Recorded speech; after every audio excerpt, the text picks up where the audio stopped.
गुजरात के राजकोट की कंपनी ज्योति सीएनसी के बनाए इस वेंटिलेटर पर भारी विवाद हो गया है। 4 अप्रैल को खुद राज्य के मुख्यमंत्री विजय रूपाणी ने ज्योति सीएनसी के इस प्रोडक्ट को लॉन्च किया और इसे कोरोना के खिलाफ लड़ाई में एक मजबूत हथियार के तौर पर पेश किया।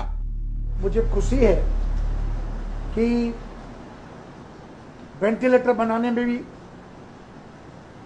गुजरात में हमारे लोकल इंडस्ट्रियलिस्ट कामयाब हुए। पूरा उसका सर्टिफाई भी हो गया है और पेशेंट पर सुबह से सक्सेसफुली वो काम भी कर रहा है। हमारे साथ जो मैन्युफैक्चर करते हैं वेंटिलेटर, वो पराक्रम सिंह जी और उनके साथी जिन्होंने पूरी जिंदगी इस काम में विदेश में भी काम किया था, उन लोगों ने पूरी डिजाइन, प्रोटोटाइप, उसके पार्ट्स, उनके सप्लायर्स, वो सब मिलाकर 10 दिन में ये वेंटिलेटर बनाने का मिशन सक्सेसफुली हुआ है।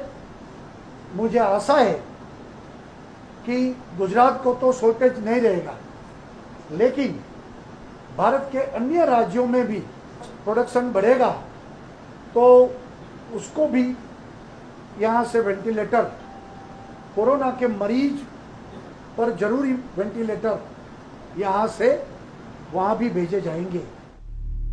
अहमदाबाद मिरर की रिपोर्ट के मुताबिक धमन-1 नाम के इस वेंटिलेटर की नाकामी तब सामने आई जब अहमदाबाद सिविल अस्पताल के डॉक्टरों ने 230 धमन-1 मशीन के रहते हुए भी वेंटिलेटर की मांग की।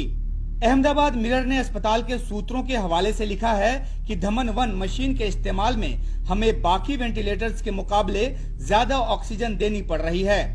उनके मुताबिक ये वेंटिलेटर नहीं बल्कि ये मशीनीकृत अम्बू बैग हैं, यानी आर्टिफिशियल मैनुअल ब्रीदिंग यूनिट हैं।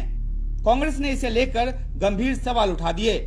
गुजरात के मुख्यमंत्री ने अपने नीति मित्रा की कंपनी को फायदा कराने के लिए, उसकी पब्लिसिटी करने के लिए एक दमन-1 के नाम से वेंटिलेटर हमें मिला है जो स्वदेशी है, सस्ता मिलेगा, ऐसी बहुत वाहवाही और पब्लिसिटी की।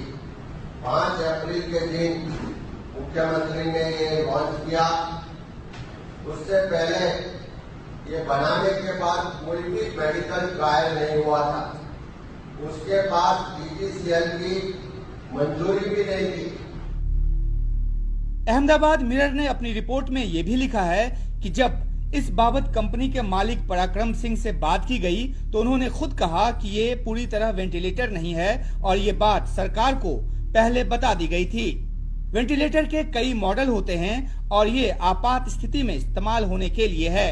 हम धमन-3 तैयार कर रहे हैं जो पूरी तरह से वेंटिलेटर होगा। हमने सरकार से ये भी वादा किया है कि आपूर्ति किए गए हर वेंटिलेटर को अपग्रेड करेंगे।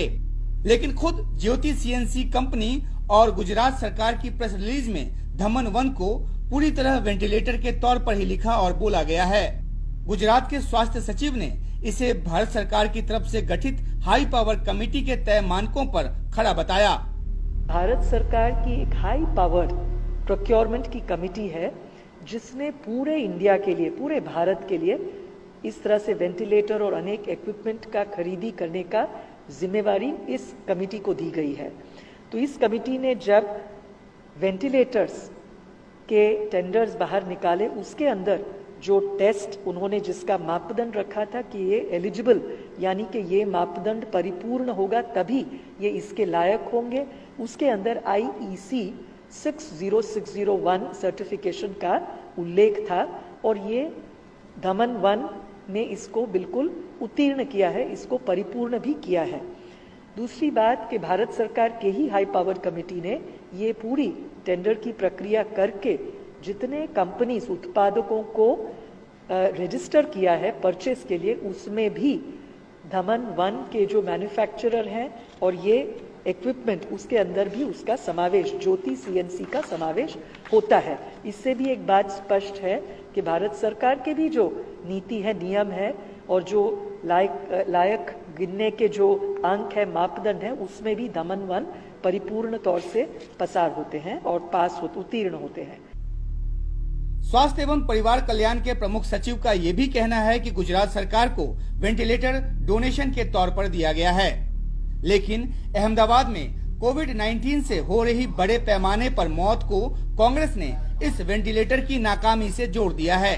कांग्रेस का सीधा आरोप है कि विजय रूपानी ने राजकोट के अपने दोस्त को फायदा पहुंचाने के लिए इस वेंटिलेटर का प्रमोशन किया। आपको मालूम था कि इसमें पूरे स्पेयर पार्ट नहीं है, कोरोना के दर्दियों की सारवार की फैसिलिटी इसमें नहीं है, वो भी आपने क्यों दर्दियों में उसको आजमाया? और साथ में इतने ज्यादा लोग जो मर रहे हैं उसकी एक ही वजह है कि ये दर्दियों को ये दमन 1 के भरोसे छोड़ दिया था। आपने अपने निजी फायदे के लिए, अपनी पब्लिसिटी के लिए, अपनी सरकार की वाहवाही के लिए गुजरात के लोगों की जिंदगी को दांव में लगाया है, ऐसा हमारा स्पष्ट आक्षेप है।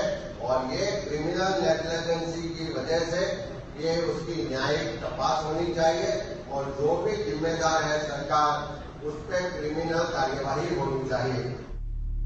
दमन 1 पर उठे सवालों के बाद पुडुचेरी के मुख्यमंत्री वी नारायणसामी ने अपनी सरकार की तरफ से दिए गए ऑर्डर को रद्द करने का ऐलान कर दिया। Puducherry health department purchased 25 BiPAP machines from Rajkot company by name Daman 2. That machine, after reaching here, on inquiry we found that it is not working, it is not worthy. Therefore, the health department is cancelling the order and we are returning back those 25 BiPAP machine to them. And a lot of complaint has come about that company that is being inquired into by our government. दमन 1 को make in India की भी एक बड़ी कामयाबी के तौर पर पेश किया गया, लेकिन इस पर उठे सवालों से गुजरात के कई अखबार भरे पड़े हैं। कोरोना संकट के इस दौर में जहां वेंटिलेटर लोगों के जीवन और मौत को तय करने में अहम भूमिका निभा रहे हों, वहां इस वेंटिलेटर से जुड़े विवाद पर अभी तक राष्ट्रीय स्तर पर कोई चर्चा नहीं है।